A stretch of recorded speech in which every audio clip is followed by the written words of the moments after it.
The fluorescent lights of our small town branch in Odisha always gave me a splitting headache, but absolutely nothing made my stomach turn quite like sitting directly across from Mukesh. It was a typically slow Tuesday afternoon. Mukesh was slouched deeply in his rolling chair at counter number 2, wearing his usual crisp white shirt and those brown checkered trousers he always seemed so remarkably proud of. He was scrolling mindlessly on his smartphone, representing the very definition of a workplace slacker. As a fellow co-employee working at the adjacent counter, I usually tried my best to completely block him out of my mind and focus entirely on my own financial ledgers. However, today felt entirely different, and the very air inside the bank felt incredibly heavy and unsettling. That was the exact moment when the old man first walked through our doors. He looked completely and totally detached from anything resembling modern city life. His dark skin was deeply weathered by years of labor. His salt and pepper hair was tightly curled, and he wore nothing but a coarse, tattered two-piece outfit made out of a rough, burlap-like fabric. He was entirely barefoot, with his feet completely caked in the thick, dry dust of the local countryside. He looked precisely like he had walked straight out of the deep, isolated jungles of the state, which, as I would later find out from the authorities, he actually had. The security guard working at the front entrance, who was usually incredibly strict with visitors, took one long look at the old man's bewildered, innocent face. He kindly guided him forward into the main lobby, pointing him right toward Mukesh's desk and softly instructing the old man to head straight to counter number 2, because Mukesh handled all of those specific types of customer matters. The old man approached the glass counter very hesitantly. He spoke absolutely no English, and his native Odia was incredibly thick with a remote tribal dialect, but the sheer grief written across his face was completely universal. He began to explain his situation to Mukesh, sharing that his sister had recently passed away after a very long, grueling medical illness.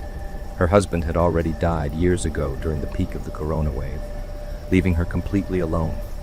She had spent her final days living in a small hut near the countryside area, while her brother, this old tribal man, lived much deeper within the dense forest with his own immediate family.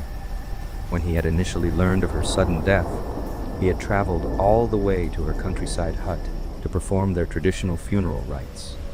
Unlike the vast majority of people in India, his specific tribe did not cremate their dead. Instead, their ancient customs required them to bury the bodies directly into the earth. The old man was completely illiterate and could not read a single word, but the sympathetic neighbors living near his late sister's hut had told him something incredibly important. They informed him that she kept a savings account at our nearby bank branch. He did not understand anything about interest rates, banking regulations, or digital transactions, but he understood the basic concept of physical money, and he knew that he was now the only surviving person left in their family lineage who had a right to it. He had carefully searched through her empty hut, eventually found a weathered bank passbook, and brought it straight to our branch. With trembling hands, he lifted the worn document and showed the passbook directly to Mukesh, whispering softly that he was all that was left of his family and that he desperately needed to take her money. Mukesh did not even bother to look up from his phone screen at first. When he finally chose to do so, a look of pure disgust and annoyance crossed his face. Instead of simply doing his job and helping the man, Mukesh decided to use his position to bully him. He sneered openly, waving his hand dismissively to tell the old man that the bank did not just hand out cash because someone brought in a book. He sharply ordered him to go away, stating that they required official legal proof of relation before doing anything. The old man left the building, looking incredibly confused but entirely determined. A few days later, he returned to the branch with a note written by the local village headman, which was the only form of proof an illiterate jungle dweller could possibly gather. But Mukesh would not even glance at the paper. He simply did not want to bother dealing with the tedious paperwork of a tribal death claim. Mukesh snapped at him again, his tone incredibly sharp and mocking, telling the old man that they could not do anything in this case, and that his sister's physical presence was completely necessary for the transaction. The tribal old man just stared at him, his large dark eyes completely blank with misunderstanding. He did not comprehend Mukesh's cruel, bureaucratic sarcasm at all. He took the words entirely literally. He nodded his head slowly, turned around, and walked quietly out of the bank. Right after the staff lunchtime, around 2:45 p.m., a sudden, horrific odor hit the lobby first. Before the security guard could even react to the smell, the heavy glass entrance doors swung wide open. My breath caught completely in my throat. There stood the old tribal man, his face completely drenched in a mixture of sweat and tears, his chest heaving heavily. Straddled directly across his broad shoulders was a long, heavy bundle wrapped tightly in a stained, dirty cloth. It had taken him well over an hour of agonizing, grueling physical labor to dig into the earth of the forest grave where he had originally buried her, pulling her cold corpse back out of the dirt. He had then carried her body on his back for miles under the scorching afternoon sun, just to bring her to us. The security guard screamed in terror and tried to block him at the entrance, but the old man pushed forward into the lobby with a desperate primal strength.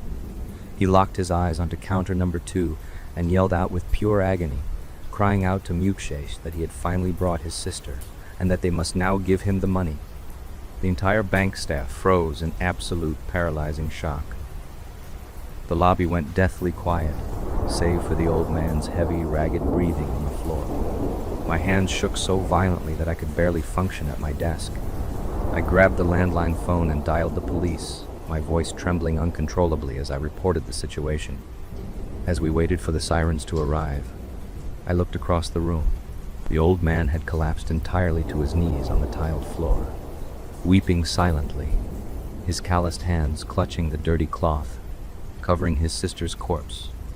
Then I looked over at Mukesh. To my utter horror, Mukesh was looking down at the weeping man, and his lips were curled into a sharp, smug, malicious smile. It was the grin of a monster who found the absolute destruction of a human being's dignity amusing. When the police finally arrived and carried the corpse away, wrapping it in a proper sheet, I sat at my desk completely numb. That was the day I truly realized how cruel and unfeeling this world can be. Because as the police checked the passbook to file their official report, the final balance was revealed. All of that intense suffering, the desecration of a grave, the miles walked in the heat, and the unfathomable heartbreak was all for exactly 2,400 rupees. This happened on Halloween of 2019. My friends and I were feeling the spooky vibes of the month and wanted to do something fun and exciting to satisfy our thirst. Being the dumb college students that we were, we decided on exploring somewhere allegedly haunted in the hopes of seeing some genuine paranormal activity. Since we're from Illinois, the popular destination of Bachelor's Grove Cemetery immediately came to mind, and it was settled upon. Once the sun had set and night had fallen, we were to make our move, sneaking into the cemetery after it closed to get the full experience without having to worry about any other visitors. I must admit, I always wanted to do something like this before, but I was genuinely afraid of what might be waiting for us in that cemetery so late at night. Stories always circulated around the various apparitions people had encountered before, the different sounds that chilled them to the bone, and so on. Anyway, all of this was festering inside of me well before we actually started driving over to the cemetery sometime in the evening. It was a pleasantly long drive, but I wasn't really in the mood to think about anything else except for the potential horrors that roamed the cemetery for all eternity, or so they say. Couple in the fact that we were going to be trespassing in order to get through in the first place, and I was a nervous wreck. My friends were apparently doing a much better job at keeping their fears in check, though. For the sake of the story, I'll call them Logan, Paul, and Eddie. The entire car ride there, they were laughing and joking around, not worried about what we would be getting into or what we might see. Looking back at the whole situation, I should have known that their optimism was a bad sign. No way would we have been able to explore this place without them being the slightest bit nervous, but what's done is done. A little past 7, once night had finally fallen for real and darkness went on in every direction for as far as the eye could see, we arrived. Parking in the main parking lot was out of the question, because we did some looking into it and found that in previous years, local law enforcement liked to wait there and catch any would-be explorers before they could even get inside. So we had a backup plan. since the actual cemetery was located in the center of a dense forest on all sides, essentially forming a square where all the roads would go around it. We were to park at some restaurant that was open super late and had a huge parking lot all the way in the back, furthest away from the restaurant itself and closest to the road. This was in the exact opposite direction from the front entrance of the cemetery, so we figured this was our best chance of getting in while avoiding any cops in our way. From there, we cross the street on foot and have a bit of a walk before arriving at a somewhat hidden path leading into the forest. Taking this back path would take a bit more to get to the actual cemetery itself, since there were trees particularly thick and dense, but it was well worth it when considering the alternative. After everything was said and done, we found ourselves beginning our trek onto the path, unsure of how far we'd actually have to go before we find what we were looking for. It was a windy night, and even though it wasn't especially cold or anything, I still remember my teeth chattering and my skin going cold. Aside from the occasional sounds of leaves being crunched under our shoes as we walked, there was absolute silence. My once cheerful and energetic friends were now all of a sudden quiet and subdued. Logan in particular had this odd expression on his face, it being illuminated by my phone's flashlight as we walked. It was some sort of cross between fear and pain, like every step he took was causing him physical harm. Before I could question him about it, we found ourselves at our destination. Here we were, in the heart of Bachelor's Grove, with graves all around us and a certain chill in the air. Everyone split up to cover more ground, promising to call the others over if they were to encounter something. I didn't want us going too far away from one another, but I also didn't want to seem like a complete baby, so I kept my mouth shut and began exploring. Most of the graves I looked at had withered away from time and the elements, so I couldn't really make out anything that was on the tombstones. The few dates that I could read went back to the late 1800s, and a sinking feeling in my stomach started once I realized these people had been dead and decaying in the ground for over 100 years. Feeling extremely uncomfortable with this realization, I began to back away from the graves and started to look for my friends to see if they had found anything supernatural. Yet, when all of a sudden I heard it, not just me either, all of us did. It was a low, almost unnoticeable if you weren't paying attention, but with the way our senses were heightened, there was no way we would miss it. It appeared to be some sort of chanting, and it sounded like it was coming a little bit north from our direction, further in a clearing. I couldn't make out any of the words being spoken, or if it was even in English, but there was something creepy about the tone, like it was religious, and the chanting was some sort of prayer. The voice that was doing the chanting was deep and gravelly, belonging to some man that we couldn't see. The four of us shone our lights on each other to see our expressions, and at that moment, we knew what we were going to do. Despite every fiber in my being telling me not to go any further and see what the source of this chanting was, my curiosity got the better of me, and I couldn't resist. Eddie quickly whispered a warning for us to turn our flashlights completely off, while he simultaneously dimmed his own phone light, just enough to prevent us from attracting too much unwanted attention, yet still leaving it bright enough so that we would all be able to see where we were stepping. The next few moments we spent creeping towards the noise. The more and more I started to lose it. My breathing was uncontrollable, and it felt like my heart was beating 1,000,000 miles an hour. I was so afraid of what we would find, and yet I still had to know. Finally, after what seemed like an eternity, we had entered the clearing and were a mere few steps away from this chanting.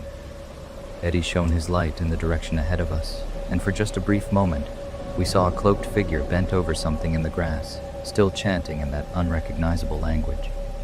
The thing in the grass looked like some sort of circle with a mark in the center, and I swear to God I wish I could tell you I'm lying about this, but when I realized what the symbol was, I felt like throwing up. There was no mistake, it was a pentagram, made of some strange material. For the moment that Eddie had illuminated the sight in front of us, I had been able to get a glimpse of the pentagram's material being bright red, and I shouldn't have to say any more about that.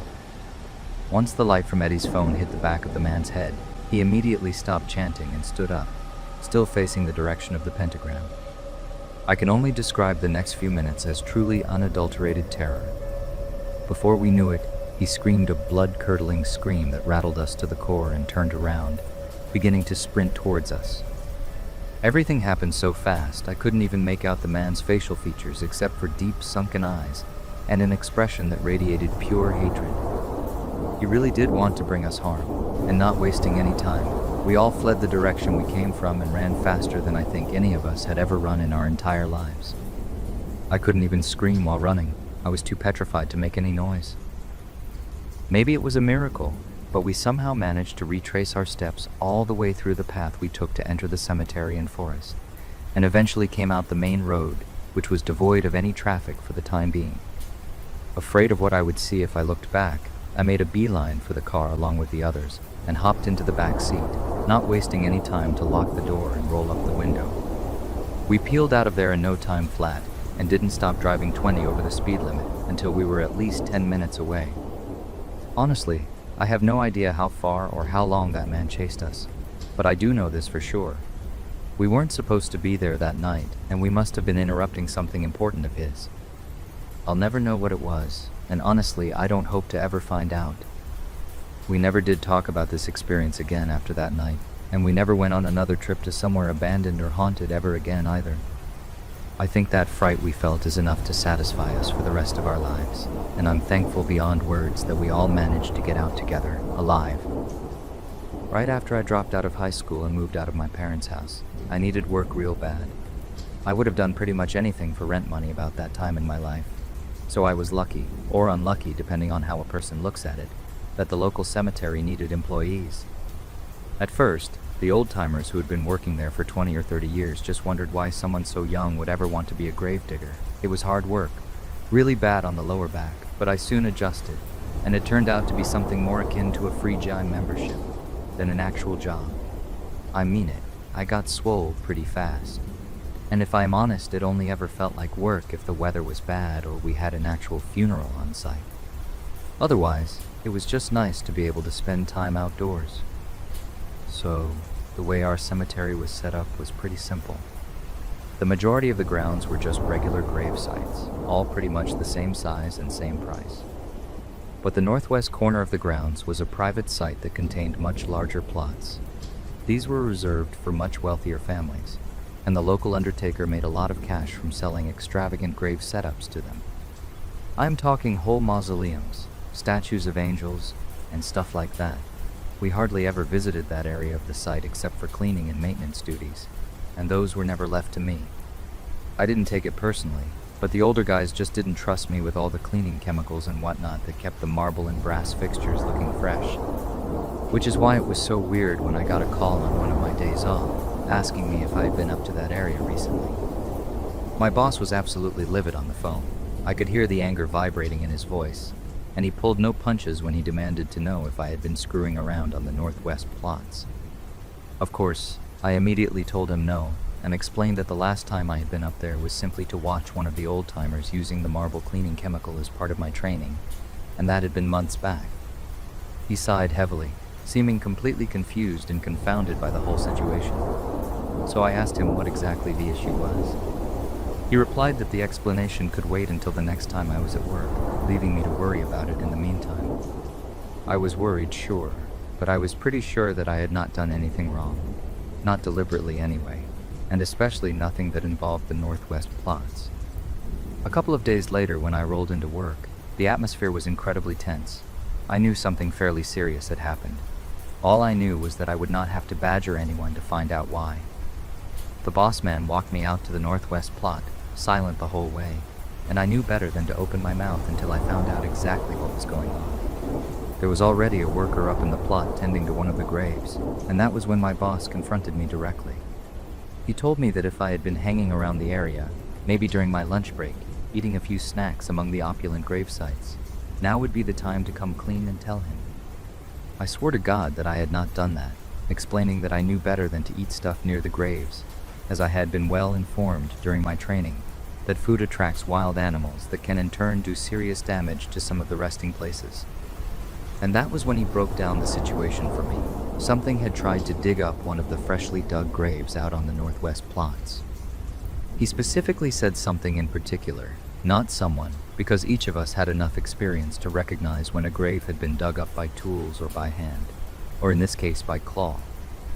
It was rough around the edges, with obvious claw marks left behind in the dirt, as opposed to the straight, clean lines carved out by a shovel. This was something of an emergency. I mean, for obvious sanitary reasons, but for sentimental reasons too. If local families discovered that wild animals were trying to dig up their deceased relatives, there would be an absolute uproar in the community.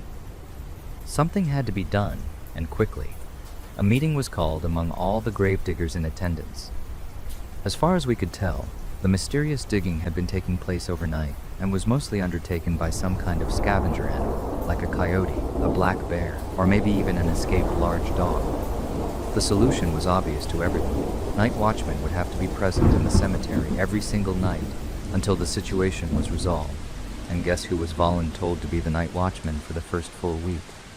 You guessed it, the young guy, the new guy, me. The only thing that made the proposal even vaguely attractive was the fact that anyone doing the night work would be paid double the regular rate, and I could definitely have done with the extra cash. First night of being on watch really sucked. All I had for company was a flask of strong coffee and a .22 pellet gun loaned to me by one of the other workers to take down any varmints. It was long, boring, and lonely, but once I adjusted my sleeping pattern, it got a little easier. Then on the second to last night of my watchman duty, I was on a little foot patrol walking towards the northwest plot with a flashlight in my hand, and that was when I saw it, a flurry of frantic limbs digging at the earth. I could have shouted something, maybe even fired the .22 in the air to scare the animal away, but I realized that if I killed whatever critter was causing us so much trouble, I might be out of the extra pay. But at least I would have my daytime life back. I crept up slowly, turning the flashlight off and sneaking stealthily towards the dark shape, working away at the earth. I had hunted rabbits at night with my uncle before, so I figured I would use the old flashlight technique to cause the animal to freeze for a second, so I could take the killing shot. But when I did, when I aimed that powerful flashlight in the direction of the digging thing, I almost cried out in fear. It was not an animal at all. It was a human, crouched on all fours, digging away at the earth with his or her bare hands. I could not bring myself to aim the rifle. I was too shocked at what I was looking at. So all I did was start making as much noise as possible, yelling at them to get out of there and shouting that I would call the cops if they did not comply. They complied all right, but not out of fear. The look in that person's eyes was one of pure fury, absolute anger that they had been interrupted in their obscene little act.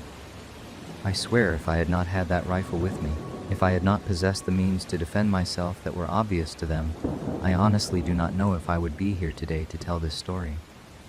Needless to say, the other workers did not believe me in what I saw. Some of them told me they did not doubt that I had seen something, but they disputed what that thing actually was.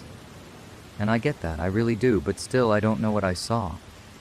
The police struggled to determine anything other than maybe a few boot footprints, but it really did not lead to anything else, as that individual ran far, far into the tree line beyond what I was capable of seeing. All I know is that it was definitely a person. Did you get a job yet? No, Mom, not yet, I replied. What happened to the last interview? Did they call you? It was Thursday evening, and I was having some snacks with my mom, and we were having a nice conversation when she started asking these questions. I didn't get it. She gave me a concerned look at my answer, while I just kept my head down, focused on the bowl I had in front of me. I knew what her expressions were without even looking at her. It was as if she is trying to tell me that get over what happened in the past and continue to focus on what was ahead of us. Even though I had told her everything, I know she doesn't believe me and thinks of my story as a delusion created by my own mind. But only I know what I experienced, and getting over it is not as easy as people say. There is only me and my mom in our family. Father cheated on my mom when she was pregnant with me. She raised me on her own. But as I was growing older, she started to look tired all the time. So I asked her to stop working, and I myself started to do some part-time jobs. Our family is not very well off, so I had to work overtime most of the time. It was about 15 to 20 days ago when I couldn't find any job. I got an opportunity to work as a cemetery keeper. There were 2 shifts. First was between 6 a.m. to 7 p.m., and second was between 7 p.m. to 6 a.m. For some reason, the pay for the evening shift was way higher than the day one, but still people were rejecting the offer. As I was already in urgent need of money, I took the evening shift as an opportunity to earn some extra cash, But I had no idea back then what was the real reason behind people not accepting this job, even after pay being this high. It was the first day of my job. I tried to take as much sleep as I could for the day so that I would be able to focus on my job during night. But I woke up around 4 p.m. and couldn't sleep after that. The cemetery wasn't that far, so I head out for the job around 6:30 p.m. I reached there on time. It looked like a pretty old cemetery, and no one was visiting at that hour. There was a cabin at the end of cemetery just around the corner. I guess that must be for the cemetery keepers.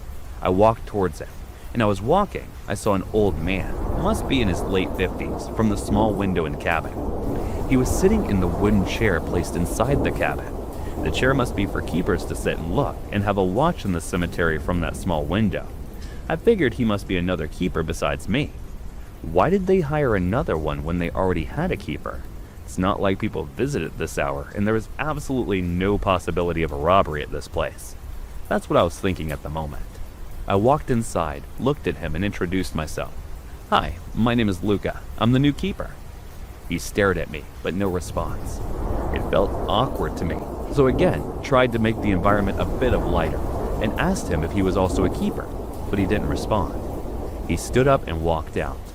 I shrugged my shoulders, sat in the chair, and started to look outside. Several hours passed. I opened my phone to check time, and it was 12:50 a.m. I was feeling bored because there was absolutely nothing to do, and I was also getting a bit sleepy. I tried my best to stay awake, but it failed, and I fell asleep. I saw myself standing in the middle of the cemetery, and I guessed that I must be dreaming. I looked around and saw someone burying something. It was hard to see the man's face from the distance, so I walked a bit closer. I fell back when I saw it was the old man from earlier. He was burying a boy's body. He looked like a teenager to me. Old man's hand was dirtier with the mud and blood of the boy. He turned around looking straight past me, scanning the area, trying to see if anyone's coming or not. I guessed he couldn't see me. After he was finished burying, he went ahead, washed his hands, and sat in the chair in the cabin. I was suddenly in a different scenario. It was evening time. The old man was watching from his cabin.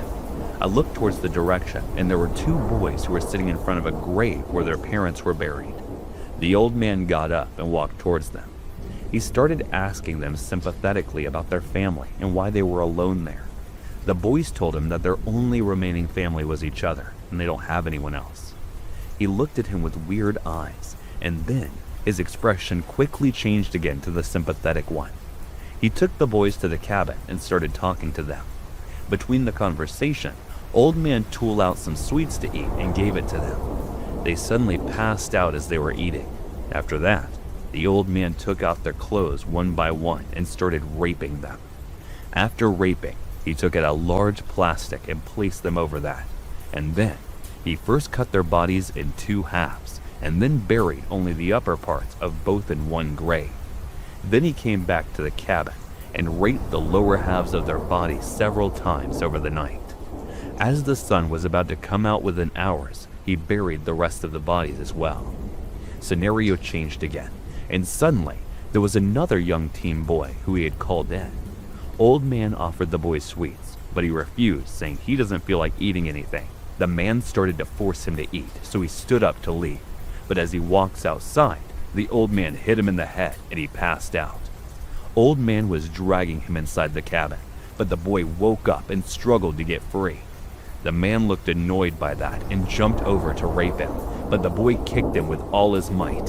He fell backward, his head hit one of the tombstones and started to bleed.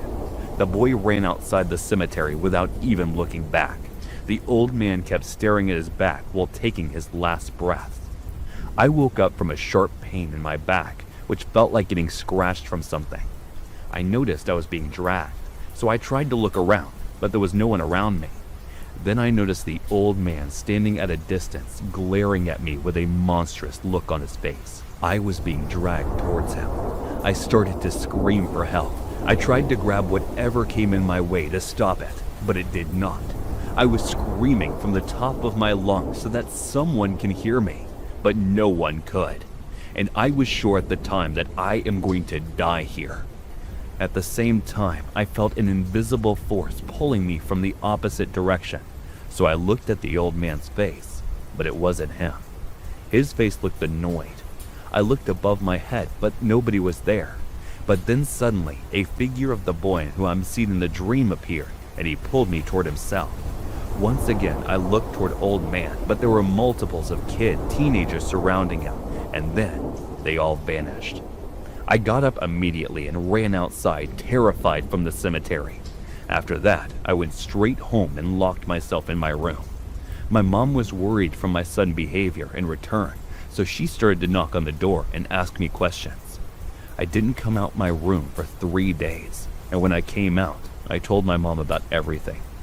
She looked worried about me, but I know she didn't believe me. She thought I may have gotten scared from a nightmare, but only I know that it wasn't the case. In my early 20s, I went through a wandering stage. I had just graduated from college, couldn't find a job anywhere. Rather than go a couple $100s into the hole every month paying for rent while searching for a job, I decided to pack up with my few belongings I owned and headed out to see the country. And this is something I cannot recommend enough. Stay off the interstates, hop a train from time to time, and hitchhike with no particular destination in mind. It was this kind of aimless wandering that led me to the Pine Barrens of New Jersey. If you've never experienced them, the Barrens are an amazing place. Huge stands of oak and evergreen trees, many older than time itself, grow out of that strange, sickly soil. Sugar sand, the locals call it in the rainy season, that forms quicksand. And then the dry season, it can still swallow farm machinery whole. Of the few farms that I saw, they all looked like they had seen better times, and many looked like they had sat untouched for decades. There was something alluring about that place, a sort of ancient secret I was afforded glimpses of in the shadows when the wind stirred the trees. The sort of movement at the edge of your vision that follows you throughout the day, but disappears as soon as you turn your head. From time to time, I hiked down old dusty roads. An old pickup truck or a rusted-out car would bound over a hill toward me. Most times, the driver would eye me suspiciously and speed up as they approached. Occasionally, the driver would stop to talk to me for a few minutes. "What are you doing out here?" one old toothless man clad in overalls asked me wandering around. "Seeing what there is to see," I replied. The old man spat out a putrid brown stream into the dust. "Ain't nothing to see around here." When I asked the old man what he meant by that, he made a guttural, throaty sound. I wasn't sure if he was choking on his tobacco or bothered by the question, but he didn't answer. He offered me a ride in his pickup the way that I had come back into town. But when I declined, he spat out into the dirt again and sped off, shaking his head. My eventual plan was to make it to Delaware sometime that summer and meet up with some extended family there, but I was in no hurry. In truth, I had been in heaven these last few weeks, taking my time heading south and exploring anything that caught my eye. I had explored every abandoned building and every cave I had seen. I had half my weight in power bars in my backpack. But over the last 2 months, I had honed my skills at trapping rabbits and gathering wild edibles. Sitting up late at night beside my campfire and sleeping beneath the stars. The night sky in an area so devoid of human influence is beyond comprehension. But tonight, there were clouds moving in, and the sun was disappearing faster than I had grown accustomed to. When the deep roar of thunder shook the valley, I knew that I had better find shelter. In the failing sunlight, I could see in the distance some structures at the top of the hill. I ran the half-mile distance and was disappointed to see that the ancient house and barn were in terrible shape. The roof of the barn had been completely collapsed, and the upper 2 floors of this 3-story house had collapsed into a mangle of ancient wood. Still, The house was my best option, so I made my way toward it as the heavens began to open up. As I'd seen on other properties in the area, this house had a small cemetery in the yard. I ran toward the gaping front door of the dilapidated house, carefully making my way between the headstones. When lightning flashed, I was able to make out the name on several of the headstones, which the elements hadn't completely erased. When they got inside, the floor was spongy, but felt solid enough to hold my weight. I took off my pack and set it near the door, caught my breath, and had a look around. The hinges of the front door had long since rusted away, but I was able to fit the door back into the opening enough to hopefully keep the wind and rain out. At one end of the room, there was a stone fireplace and chimney which was solidly constructed, but I had no wood for a fire. Next to the fireplace was a stairwell full of rubble and cobwebs. I didn't dare apply my weight to those steps, as many had rotted to nothing under their own pitiful weight. Opposite the front door was an opening to an old kitchen of sorts, but when I tried to approach it, my foot went clean through the floor, and I decided to stay put until the storm blew over. The remains of the upper floor did an adequate job of keeping the ground floor dry, and I was able to arrange my sleeping bag so that very little water draining from the upper floors managed to land on it. I got out my harmonica and played for a few minutes, then stopped, apprehensive. I didn't know what I was afraid of, but something had chilled me to my core. Outside, the storm had continued to build in intensity. My eyes were focused on that stairwell, seeing nothing in darkness, and flash blinded when lightning struck. I must have fallen asleep at some point because suddenly I came to with a searing pain in my neck from leaning my head against the wall for so long. Outside, the storm continued to pound down its fury upon Earth. As I sat there, rubbing my neck, and began to chuckle to myself for getting wrapped up in the superstition of the area when I heard it. At first, I heard indiscriminate movement of stairs, and the ruins of the upper two floors. I was just about to write it off as rats, when suddenly it stopped. I froze in place, daring only to move my eyes, and even then, just barely. After 30 seconds of paralytic fear, I smiled at myself again and was just about to settle into my sleeping bag when I looked toward the stairs. At the top of the doorway were a pair of glowing red orbs staring directly at me. Very slowly, they closed down to horizontal slits, then opened up again wider than before. I can't tell you how long I sat there staring at it, staring at me. It could have been a second. It could have been hours.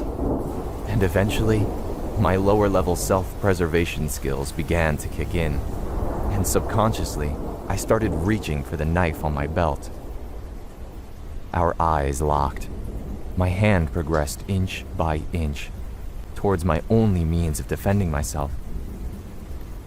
Neither of us blinked for what felt like hours, and while the storm raged on, I prayed for another lightning strike so that I might even catch a glimpse of my adversary.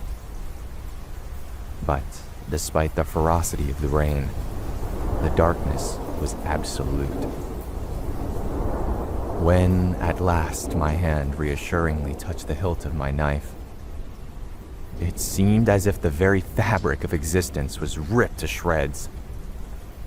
The creature began bellowing in the most unearthly, mind-numbing shriek I'd ever heard.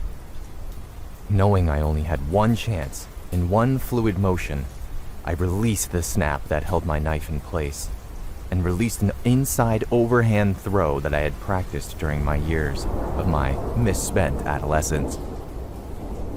I heard a sickening, wet thunk, and the shrieking increased in volume 100-fold. As I smashed that rotten door to pieces, I heard the creature flapping against the wall and screaming. Just as I wrenched the remains of the door open, a great flash of lightning struck.